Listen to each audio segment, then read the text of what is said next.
What is going on, guys? Half Click up here. Welcome back to the channel and welcome back to my Yamaha FZ6R mods and maintenance playlist series.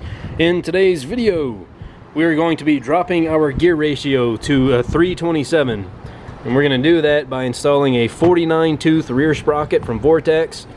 That's going up 3. We're going to drop 1 and go 15 tooth in the front.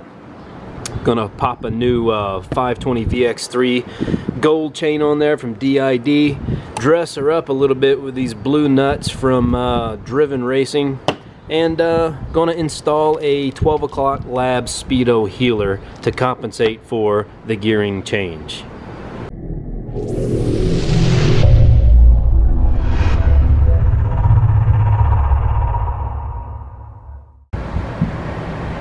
Alright, so first things first, we need to remove this front sprocket cover.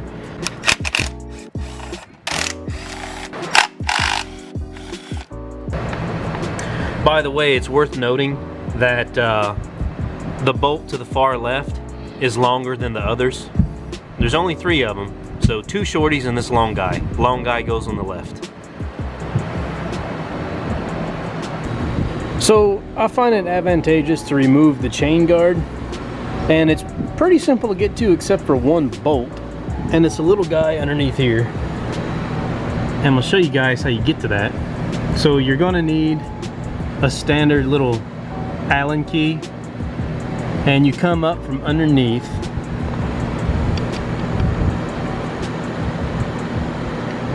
with the elbow part, and I've already broken it free, but I want to show you guys how you do that. And so it's really tricky, as you can tell, but you get it up underneath there like that, and that allows you to get leverage from underneath to break it, and then after it's broken you can kind of go at it oblong and loosen it from the long end like this. But anyways, yeah, that's kind of a pain to get to. Other than that, you got a little guy here. I think that's like a 10mm, and you got a little Phillips head plastic cap right there, and this booger will come off. Oh, and by the way, that little Allen key was a 5/32 or a 4mm, whichever you have handy. Alright, so we've got the chain guard out of the way. We want to go ahead and unstake the nut here. So your front sprocket nut gets staked with a punch. There's a little tab here. There's one on each side, but you only have to stake one of the 2 tabs, according to the service manual. And so we're going to unstake just with a flathead screwdriver and a hammer. And what this will allow to happen is it will make removing this nut a lot easier. It doesn't take much to stake it in the first place, and it doesn't take much to unstake it. Kind of go at an angle there. That ought to do it. So, see when you come up close, there. See how that gap is opened up now? So, we're good to go for removing our nut, and I am a firm believer in having the right tools to make things as easy as possible. So we've got our trusty electric impact wrench here. You're going to need a number 30 socket, or I'm sorry, a 30mm socket. This is a Husky branded socket. It's a 12 point, but it works fine. Got it from Home Depot for, I don't remember how much, probably about 10 bucks. But now you will notice that I also employ mechanical advantage, right? You see how the bike's not up on a stand yet? That's because we're going to use physics alone, right? Just the friction of the fact that the bike is on the ground and none of the drive chain can move, right? To remove that. Just makes it easier. Just a blip. There it comes. That's good enough. We can do the rest with a socket wrench. Alright, so bike's on rear stand. Time to cut the chain off. I like to use a cutoff wheel and grind down a set of rivets so that I don't overstress the chain braking tool. I use the Motion Pro PBR. press brake rivet, just because it's a high quality set. It's pricey, but it's the best. Yeah, so I just use a standard 18 volt drill, doesn't take much. Got this adapter for cutoff wheels.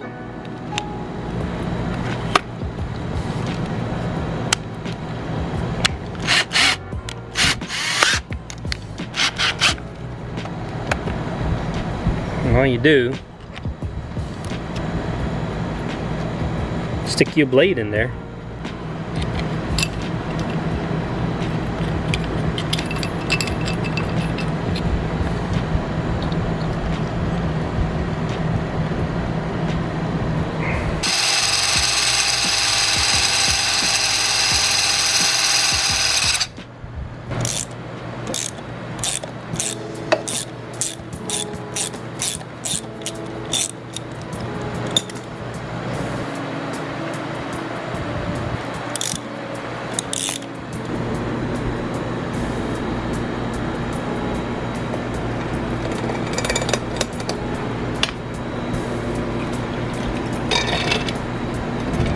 There we go.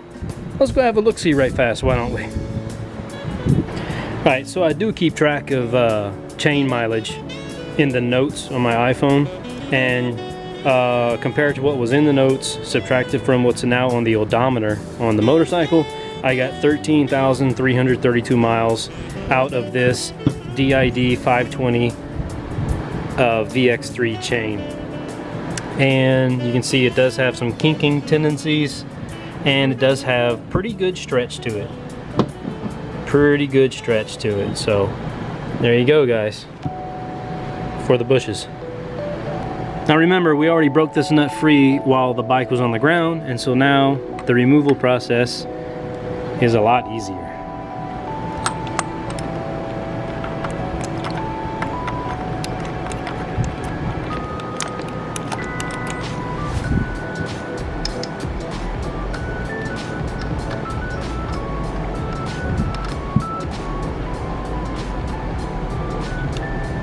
There is a washer, don't lose that. Out with the old. Riding always goes to the outside. In with the new. Aha! Washer and nut. So we're gonna snug this up real good. And then the last thing we'll do after the bike is back on the ground is we're going to apply the proper torque spec, which is 61 foot-pounds on the FZ6R.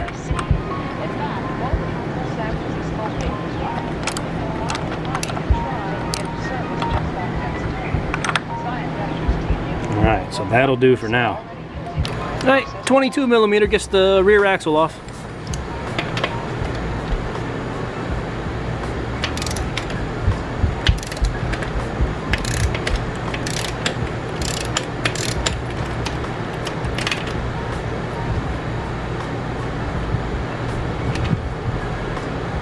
Don't lose your washer. Now, people always tell me in the comments that there's a better way to do this. Whatever, man. 7 years of swapping rear tires and chains. It's worked fine so far.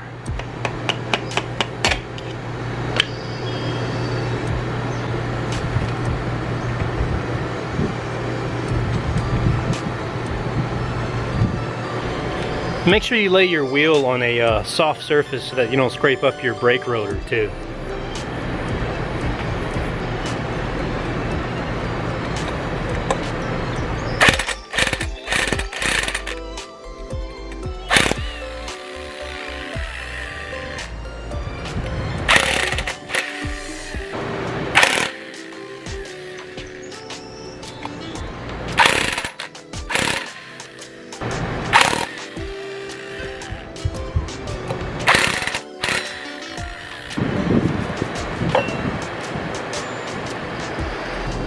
So for a size comparison, going from 46 to 49 tooth, there you go. It's not too crazy. just a slight increase. Now earlier I mentioned that we'll be going to a 327 gear ratio. To give you an idea, that is going from a 1646, which is a 288. So we're going from 288 ratio to 327. Alright, it's pretty considerable, right?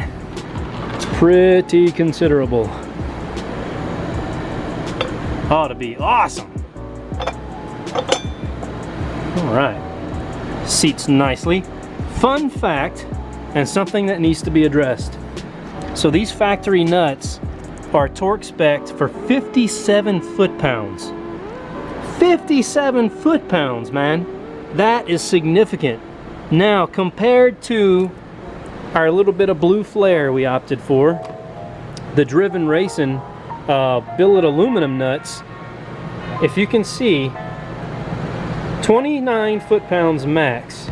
So we're going from 57 foot-pounds to just 29 foot-pounds. So with that being said, it's probably pretty important that we put a little dab of blue Loctite on each one of these guys. That's what we're gonna do. Also, you see this painter's tape here. I don't want to mar up the anodized finish on these, and so I'm going to apply a layer of painter's tape to each nut. That way when I put that 29 foot-pound of torque on there, it doesn't mar that up, mar up that finish. So here we go.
There. Now aren't those pretty?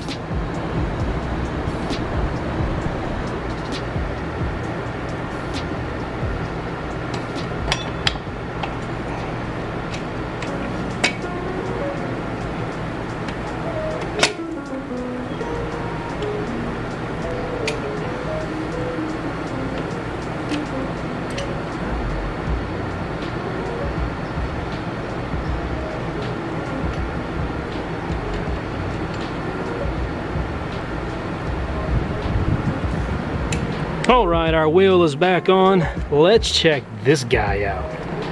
What do you say?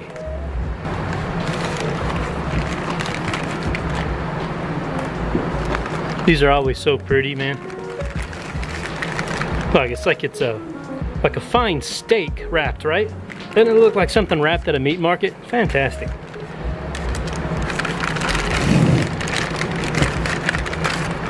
Oh yeah. And they were nice enough to include both the clip style and the rivet style. I never go with clip, man. I always go with the rivet. It's a lot more robust, permanent kind of fixture. Very secure. Look at that. Take a good look, guys. It'll never be this pretty and clean ever again. Oh, and by the way, this is a 120 link chain versus the stock 118 link, because we have to compensate for the larger rear sprocket.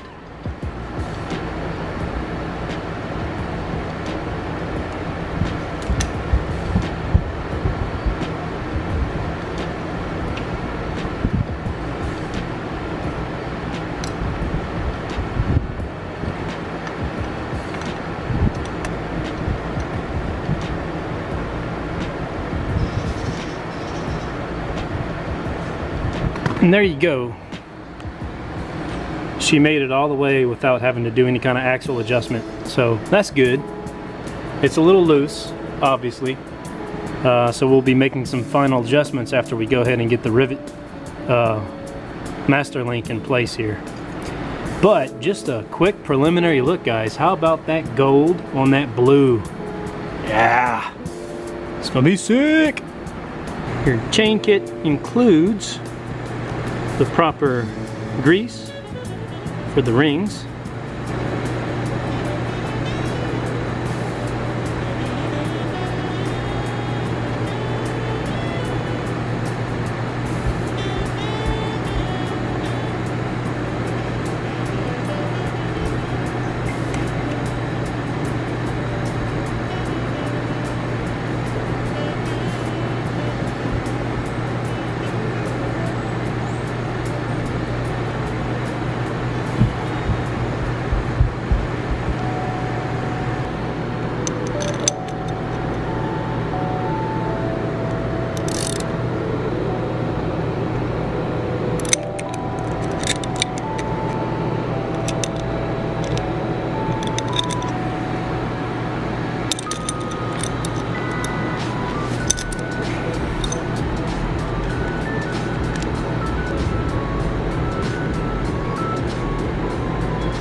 Alright, so our master link plate is pressed on to where I can see the little channels that allow for the flare to happen.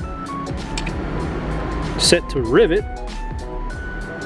Get our little guy in place, like so. Alright, so admittedly this is my first experience with a master link type that is not hollow nose. So it's a different attachment required for staking this type pin, and it's a solid pin. It doesn't have a hollow end to it, so it takes a lot more force to stake this style of pin. And so I have a cheater bar, and luckily my 17-inch deep well socket fits just fine on there. I've got a length of PVC pipe to lengthen my fulcrum from the top on the handle piece. And this is what it's taking, guys. A breaker bar. And the instructions in the PBR tool, I had to bust them out just to see what it was I was looking at. And even in there, it mentions, golly, that you may need a breaker bar for this type. There we go.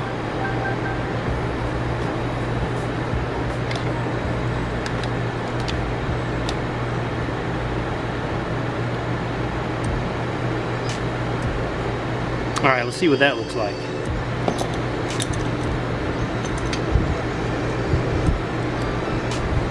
Dang! We're getting there. That was a lot more effective, but God, look at that. That was a lot of force, guys. Now you can see what it needs to look like.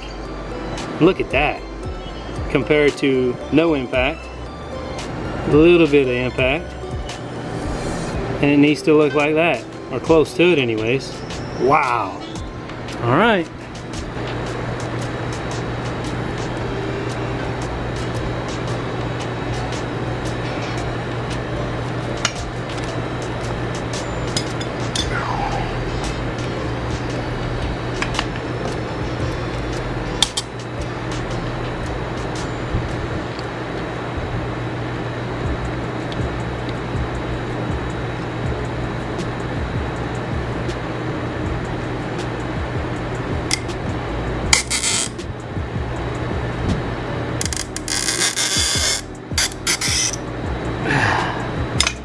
Hear all that?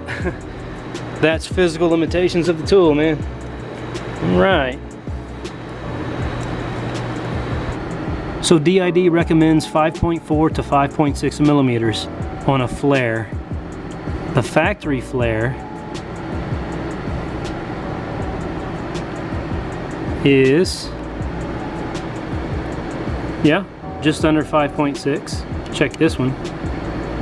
Same. A little bit smaller,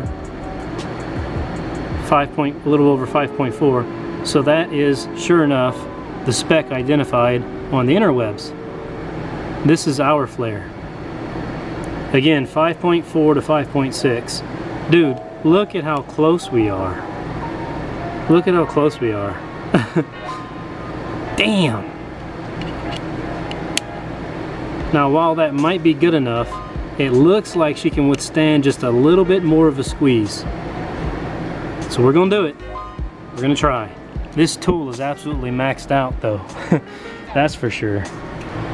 Alright, this is gonna be one last valiant effort at this, guys. It's so close already, it's probably fine.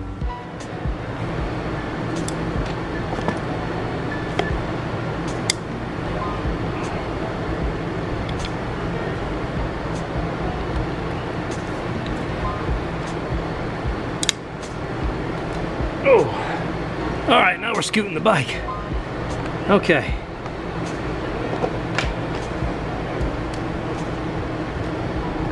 All right.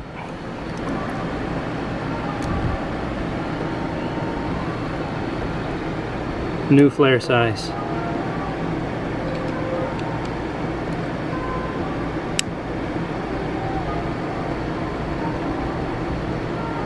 Wow.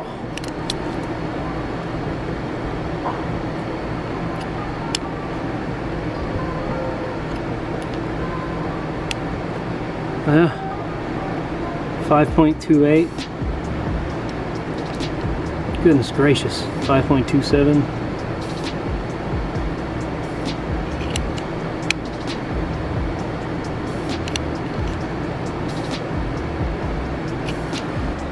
Alright guys, you can probably tell from the lighting change that it's way later in the afternoon.